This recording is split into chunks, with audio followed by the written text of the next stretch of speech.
I entered college in the fall of 2010 to pursue a degree in nuclear engineering. At the time, 18-year-old me had every reason to be optimistic about long-term employment in the industry. Impending climate catastrophe due to carbon emissions had caused most environmentalists to rethink nuclear power, and there were plans to kick off an American nuclear renaissance, with 2 new AP-1000 pressurized water reactors in my home state of South Carolina, slated to come online in 2016 and 2017, as well as 2 in Georgia. Further promises that an aging workforce would open up more opportunities for new hires only fueled the fire at my university. To call the mood optimistic would be an understatement. Me and my classmates were all in, empowered by an impressive safety record and the knowledge that we'd be working towards the world's best chance at clean, sustainable energy. And then, in my second semester, something happened. Something happened that I'd been taught was essentially impossible in the 21st century. はい、本店。本店、大変です、大変です。はい。3号機、多分水蒸気だと爆発が今起こりました。はい。はい、緊急連絡。11時1分です。11時1分、了解、緊急連絡します。多分これは1号機と同じ爆発だと思います。はい、了解。あと現場の人のは。A magnitude 9.1 earthquake had struck Japan, the strongest in the nation's history, and the 4th strongest in the world since modern record-keeping began in 1900. A subsequent tsunami destroyed generators that powered critical reactor coolant systems. Ultimately, 3 of the plant's 6 reactors melted down, and containment of radioactive gas was complicated by a pair of hydrogen explosions that destroyed secondary containment structures in Units 1 and 4. From Atlanta, me, my classmates, and even a couple professors waited in horror as details slowly trickled in. Lessons in a few classes that first week were abandoned in favor of discussing the latest news and up-to-date prognoses on the disaster. I had a long conversation with a friend to soothe her mind that her mother in Taiwan wasn't in danger of exposure to radioactive fallout. As the initial shock faded and the weeks turned to months, a consensus slowly emerged. It wasn't that bad. This consensus, which I have to admit, at the time I wholeheartedly bought into as well, is explained in its modern form in this TED Talk from 2017, given by Michael Schellenberger, an environmental policy writer for the last 15 years and candidate for governor of California in 2018. Well, what about Fukushima? This was also the second worst nuclear disaster in history. It was a much smaller release of radiation than Chernobyl. And so what we find is that no deaths from radiation exposure from Fukushima, which is kind of amazing. 1,500 people died, being pulled out of nursing homes, being pulled out of hospitals. It was insane. It was a panic. The Japanese government should not have done that. It violated every standard of how you deal with a disaster like that. You're supposed to shelter in place. In fact, by pulling people out of their homes and moving them around outside during that accident, they actually exposed people to more radiation. And of course, you have to put that in comparison to the other things that were going on, like 15 to 20,000 people dying instantly from drowning, pinned under many different technologies, by the way, getting killed by that tsunami. Unlikely to be any increase in thyroid cancer. And the big problems, of course, is just the stress and the fear that you've been contaminated when the evidence suggests that that's not the case at all. This analysis has several problems. First, it analyzes through the lens of hindsight what was an impossible situation on the ground. Nuclear accidents are not like other disasters. When nuclear fuel melts, depending on the exact geometry in which it melts, and if other components of the core, such as control rods or neutron-absorbing pins, are damaged, or themselves melt, recriticality of the molten slag is entirely possible.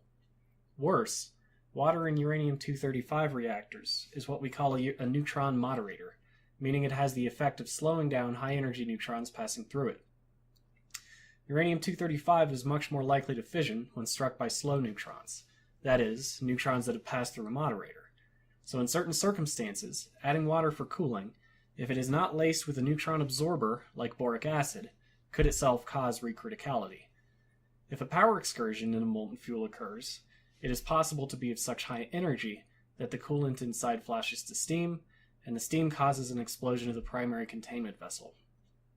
This is the worst case scenario, and will be more or less possible based on the design of the reactor vessel and fuel, which I'm not going to pretend to know.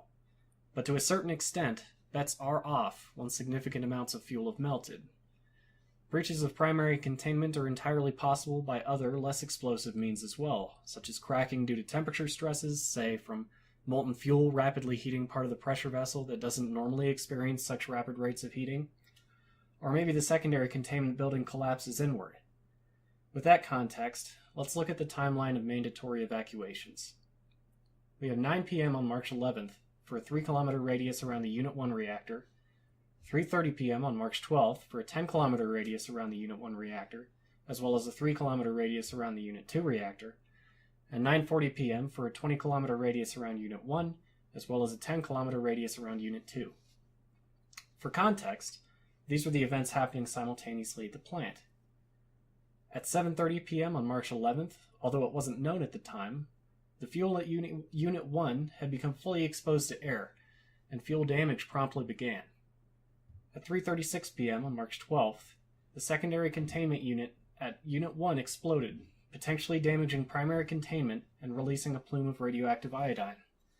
And around 9:40 p.m., around the same time as the third round of mandatory evacuations, plant operators commenced venting of Unit 1 to reduce pressure, releasing a continuous plume of radioactive iodine. The situation seemed to be getting worse by the hour, so to get back to the main point, the Emergency Response Organization was put in an impossible situation. Either evacuate nursing homes and hospitals with the tragic events that we saw, or risk every single one of those people getting lethal doses of radiation from an explosion or a primary containment breach, depending on the wind direction. It's the easiest thing in the world, in 2017, from California, to say the risk of sheltering in place during a nuclear meltdown was minimal, and was a much better option than evacuating. But with little information on hand about plant conditions, in the limited time frame available, I'm pretty sure most governments on Earth would have ordered those people evacuated. So you can't in good faith argue that the estimated 1,600 people who died due to evacuation of the cities around the plant is the result of mismanagement by the Japanese government. The nuclear materials present in those plants are the reason that evacuation was necessary. You cannot decouple nuclear power from these people's deaths. Okay, so that's the first problem with his analysis. The second problem is about what he doesn't say. This is a summary of the most recent report I could find from the Japanese government on the exclusion zone evacuees. So, 45,000 people remained under mandatory evacuation as of July 2018, with the number only having dipped beneath 100,000 since 2015. Now, for a thought experiment, I want you to imagine Michael Schellenberger speaking, not to a crowd of TEDx attendees in Berlin, but to tens of thousands of Japanese people still not allowed to return to where they'd built their lives, and explaining to them that the nuclear disaster wasn't that bad because nobody died of radiation poisoning. Many may never have the chance to return, and for those who do, what does it even mean to return home after 7 years? Their home is gone, and they'll never get it back. Even for those allowed to return, the stigma associated with Fukushima in Japanese society will likely remain for decades. Although it's notoriously difficult to get data on suicide in Japan, what studies there are about suicide in Fukushima have shown it spiked in the years following the disaster relative to pre-disaster levels, and also when compared to the national average over the same period. The human toll will be difficult to tabulate, and will likely not know the full impact for many years.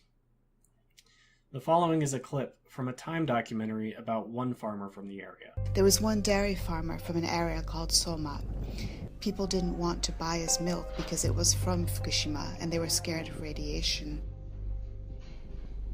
But the farmer's farm actually bordered another prefecture. You know, a couple miles difference, and he wouldn't have been tainted by the Fukushima curse. The farmer began writing what later amounted to a suicide note on his barn walls. He wrote to the other remaining farmers, saying that they shouldn't let themselves be defeated by nuclear power. He apologized to his wife and sons, writing that he'd lost the will to try. One of the sentence fragments he scribbled was, "If only there was no nuclear plant." Then he hanged himself from a barn rafter. Initially, his death wasn't even classified as a suicide.